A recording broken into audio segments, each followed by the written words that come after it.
This is Michael Popok, Legal AF, based on a new federal court ruling. Over 1,000 documents seized from 48 different electronic devices belonging to Project Veritas. Two of its quote-unquote reporters and its founder, James O'Keefe, are being turned over to the FBI to continue their criminal investigation against them related to the theft of Ashley Biden's diary, the daughter of Joe Biden, during the campaign, a diary that almost ended up in the Trump campaign hands and was brought and passed around a Trump fundraiser in Jupiter, Florida, of all things, before it was ultimately illegally sold to Project Veritas by a woman who found the diary in a rental house. I'm not making this up. She found the diary in a rental house, or a house that she was residing in during the COVID crisis, in a bag of items that belonged to Ashley Biden because she had stayed in the house just weeks before.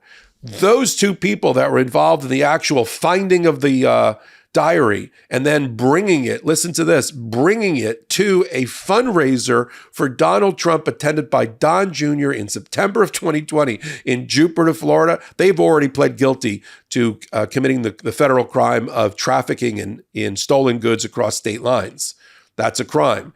The investigation against Project Veritas and James O'Keefe and two of the quote-unquote reporters that were involved in buying the diary and trying to use it to embarrass Joe Biden and, of course, Ashley Biden, that investigation has sort of been on ice a bit because the search warrants that were issued by a magistrate judge were already executed, but the Project Veritas side objected because they argued that there was a First Amendment privilege because they're a news organization, that there's a reporter privilege, and they shouldn't turn any of those documents over along with attorney-client privilege.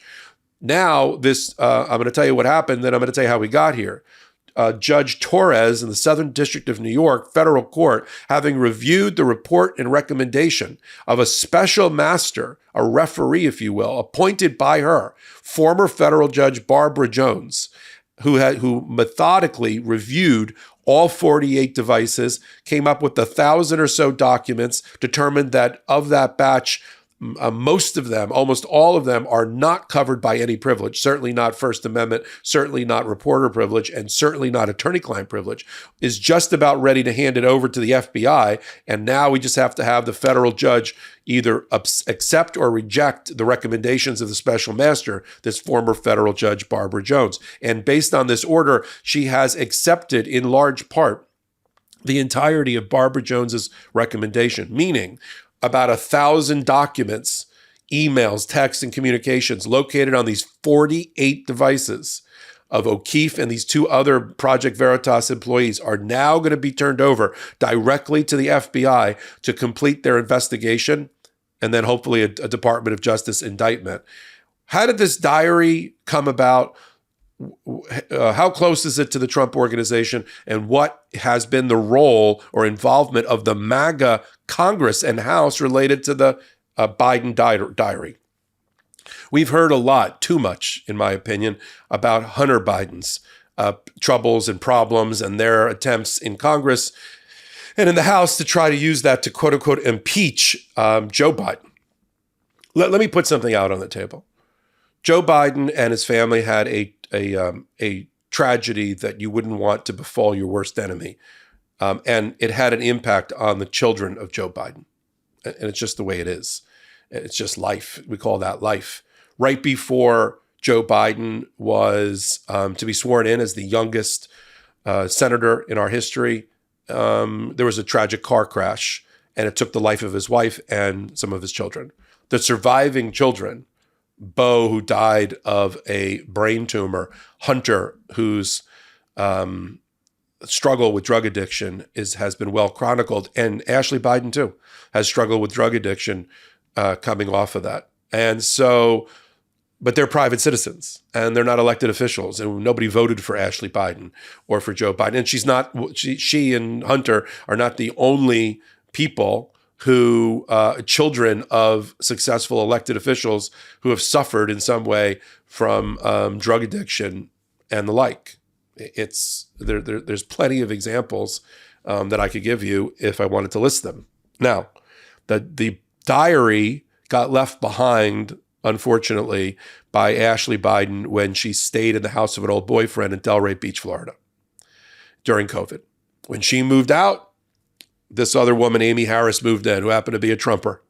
She also knew the boyfriend, and she needed a place to stay. Apparently, she was in some sort of custody battle with her husband or ex-husband. She found the bag of Ashley Biden's belongings and rifling through them, not belonging to her, she found the diary.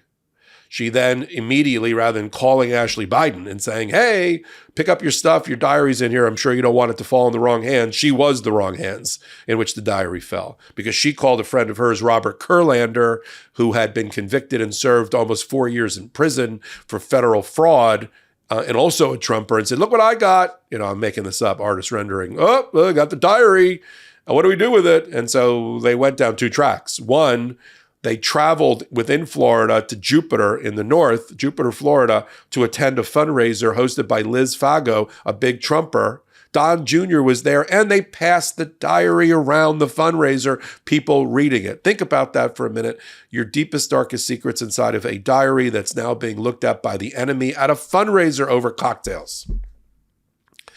Don Jr. says he never looked at it. I think we'll leave that to the FBI to get to the bottom of that in interviewing him under oath before we take his word for it on social media. But I can at least make a reasonable guess that if Don Jr. knew about the diary at the fundraiser, that Donald Trump knew about the diary at the fundraiser, and certainly Project Veritas, in lobbying members of Congress to get the criminal investigation off their back, paid a lobbyist lawyer $50,000 in order to try to get MAGA congresspeople to back off what was then the Trump Department of Justice, not the Biden Department of Justice, because Biden hadn't yet been elected yet. And then later, when he was, to try to interfere with that criminal investigation. In the meantime, the FBI is just trying to do its job. It gets to, along with the Department of Justice, both Kurlander and Harris, who stole the diary at the beginning, pled guilty to trafficking in interstate stolen goods. Now the focus is on Project Veritas. Project Veritas is busy. Big Trump organization. Trump loves Project Veritas because they go after Democratic causes and they go after liberal media or the news media. In fact, Project Veritas currently has a case against the New York Times alleging that everything about them that they've written is false and defamatory, while the FBI continues to investigate them for trafficking in Ashley Biden's diary. So this ruling by Judge Torres, in which she has accepted and adopted Barbara Jones's, the special master's evaluation of the 48 devices, determining that most of it has to go over to the FBI. It's not covered by attorney-client privilege. And the judge also did her own analysis of the First Amendment and what's called the qualified immunity privilege, the qualified reporter's privilege. In our country, the media and the First Amendment, if they, in order to protect confidential sources, is often given a privilege that they don't have to disclose their confidential sources. They can't be sued over it, or of course they can't be prosecuted over it if they're performing legitimate media reporting functions. That is the healthy fourth estate in this country that we admire.